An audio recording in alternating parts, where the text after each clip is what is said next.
Etsy sellers, here are the top 3 things I would tell you are non-negotiables for Pinterest. I am Kate All of Simple Pin Media. We are a Pinterest marketing agency, and we've been doing Pinterest marketing now for 10 years. And I share quick tips with you here so that you can use Pinterest to grow your business. Tip number 1 for Etsy sellers, images. Images, images, images. Your Pinterest images have to be a quick reflection of the product that you're selling so that people can click to learn more. Don't make them too crowded. Don't make too much text. Don't put your logo in the bottom right-hand corner. And don't make it too busy. Make it something that really gets people curious or interested. You can even show your 5-star reviews about a particular product or anything like that, but help them to know what they're going to encounter when they get to Etsy so they're not surprised.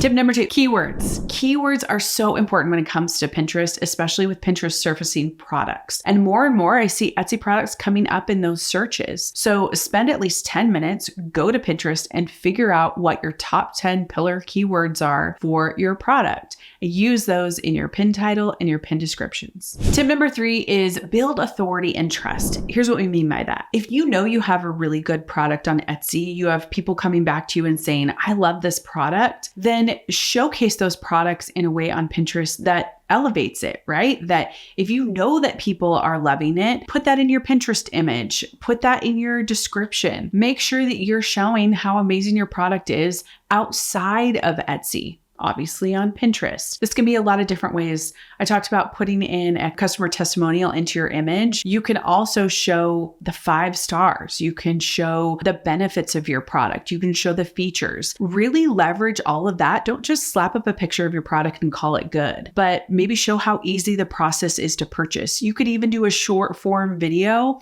of walking through the process of purchasing and that it's not overwhelming. There are some people that love Etsy but have never purchased on there. They don't know about it. They don't understand it. So do a little educating about how when they purchase your product, what that process looks like. Okay, Etsy sellers, I would love to hear from you if you're using Pinterest. Comment below if Pinterest has been a great traffic driver for you, if you've had a great experience, or if you're confused and overwhelmed and want more tips.